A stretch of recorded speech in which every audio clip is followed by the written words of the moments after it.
De son vrai nom technique, panneau de répartition résidentielle, il est communément appelé le panneau de branchement ou le panneau à disjoncteur pour les intimes. Pour ceux qui ne sont pas au courant, c'est un coffret métallique généralement fixé au mur à l'intérieur des résidences. Il renferme des disjoncteurs qui assurent la distribution, la protection et la commande des circuits d'éclairage et d'alimentation.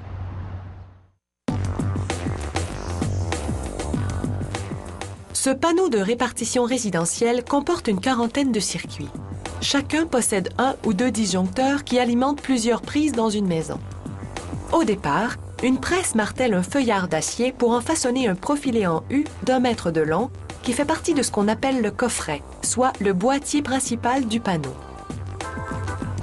Une machine soude ensuite des composantes en acier de façon à fermer les extrémités du caisson. Les ouvriers passent un feuillard d'aluminium de 100 mètres de long dans une presse à estamper. La presse la découpe en sections de 50 cm, ce sont les barres omnibus. Chaque barre est pliée à 10 endroits, créant des segments de 5 cm appelés lames. Les disjoncteurs s'inséreront plus tard sur ces lames.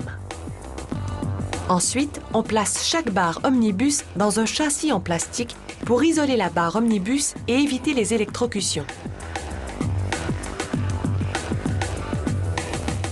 Une autre presse insère un rivet en plastique qui fixe la barre omnibus au socle.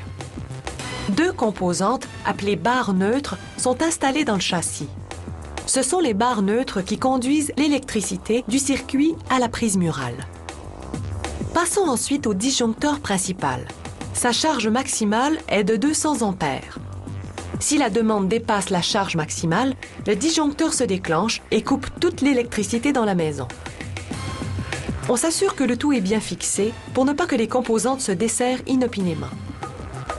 On rajoute des étiquettes pour identifier les circuits et une enveloppe contenant des vis pour l'installation. Ensuite, on dépose l'assemblage dans le coffret. On fixe la barre neutre avec un fil de cuivre pour la mettre à la terre et pour prévenir l'électrocution. On ajoute une des deux barres de masse qui mettent à la terre chacun des circuits. Les disjoncteurs se fixent sur les lames, ce qui les rend faciles à remplacer au besoin. À l'intérieur du disjoncteur, plusieurs pièces agissent ensemble pour permettre le passage de l'électricité.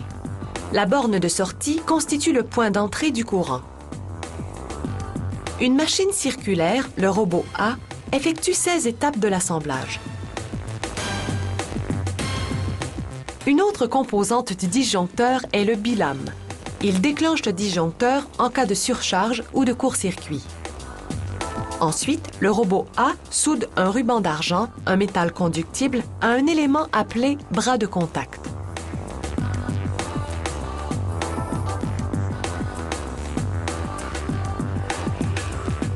Il soude alors sur le bras de contact un fil de cuivre long de 5 cm. Pourquoi le cuivre? Parce qu'il est conductible et flexible. Le fil de cuivre est soudé au bras de contact et au bilame.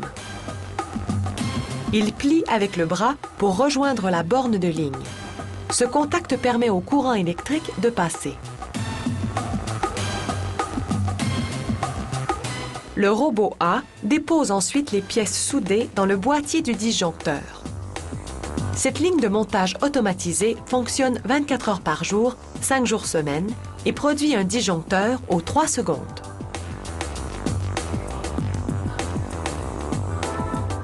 Une autre machine, le robot B, étampe le nombre d'ampères sur chaque interrupteur. Il raccorde un ressort qui relie le bras de contact à une autre partie appelée le berceau. Lorsqu'il y a surcharge, le bilame fait en sorte que le berceau pivote et déclenche le disjoncteur. Le robot B place le ressort et le berceau dans le boîtier, puis le referme avec un couvercle. On voit ici comment la manette du disjoncteur active le mécanisme qui permet au courant de passer.